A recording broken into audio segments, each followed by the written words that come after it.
communicate with absent owners? Yeah, I've got a lot of horses that I just stop in and do, and the owners aren't around.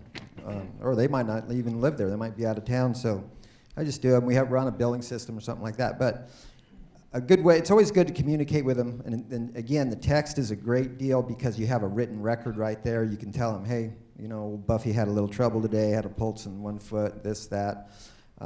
It's a good idea to have that. And it's written down, so that you can always refer back to it if somebody wants to challenge you on something, a lameness or something come up with that horse. Okay. Dean, discourage feeding the horses. Yeah, back to whether that horse is in cross ties or not. Again, these backyard horses are pets for these owners, and they love to feed them treats, even whether we're right from the get-go. It's catching them, whether it's outside or in the stall, there's a treat. So the treats come out on the floor, and now you're trying to work on the horse, and the horse is looking for that treat all over again. So I try to instruct my owners, you are not a treat vending machine.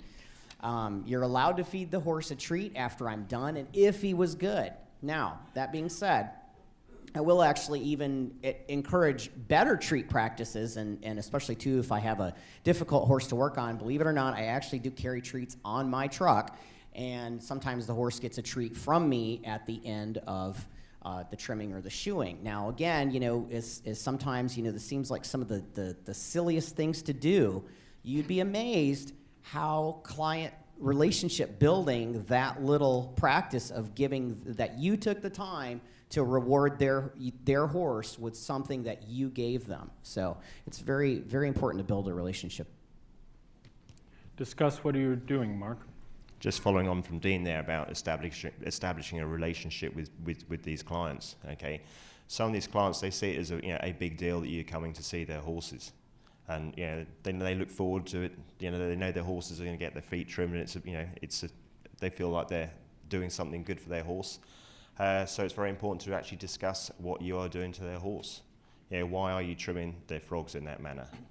How are you? Why are you shaping the bars in that manner? Why are you taking the toe back in that manner? Again, it's just communication, which helps establish what you're doing, and communication, is essential for forming a good relationship with your clients. Never work alone on a lame or agitated horse, Pete. Yeah, this is something I had to learn the hard way. You get out to a place and you go catch a horse up. You're by yourself. He walks up, he's lame. Or he's really agitated, he's in the cross ties or tied up, and he's really agitated. There's something wrong with him. And but you're there by yourself, and you really need to have somebody there to know what's going on as well. So when the owner gets back there, the trainer gets back there or something, they don't blame you for what's going on with that horse. And I've had instances where I've gone out and worked on a horse. I had to travel out to get there, and the horse there was a little lameness in one leg, and I'd even call the owner up or the trainer up and say, hey, this horse he's not quite right on this, and they'd have the vet come out, and obviously I just trimmed the horse, and the vet would say I just trimmed him too short, after I already told him he was lame before I even started on him. So it's a good idea not to have somebody else there, know what's going on, you can show them what's going on and what you're doing. Yeah, I think you're putting yourself at huge risk if you're going to be turning up at a client where there's no one about, and you're expected to go or they're expecting you to go out and catch the horse in the field and then bring it in, shoe it, trim it, and turn it back out again, because if something goes wrong and it's something that doesn't affect you, what you didn't involve you at all, you're just putting yourself at huge risk of liability. And one more point on that is if you get there and the horse is already tied up, for you to work on, sometimes it's a good idea to watch him walk first. Make sure he isn't lame before you start on him. So if something happens, you don't get blamed for that. Separate the horses, keep the herd, Dean. Yeah, horsemanship 101. Again, these private facilities, especially too when you've got just a couple horses, 2-3 horses, they're going to have a strong tendency to be herd bound, herd sour. Separating them can really be a trick. So the ideal is to still keep, whether we're going to have all the horses stabled or all the horses out, keep all the horses together. So ideally, if I'm in an outdoor situation, I'm going to keep the horses in the fenced area. I'm going to have the owner bring one horse on the other side of the fence.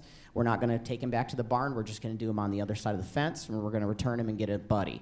Same thing if we're in a stable situation. Everybody is in at the same time. We work on one horse at a time. They're all returned to their stall. I can't tell you how many times I've had owners that as soon as the horse is done, they have that tendency to want to immediately turn him out for the day because that's the horse's normal routine. And I've got to slow that client down and say, nope, they're all going to stay in. They're all here. They're going to be here till they're all done. Then they all go out.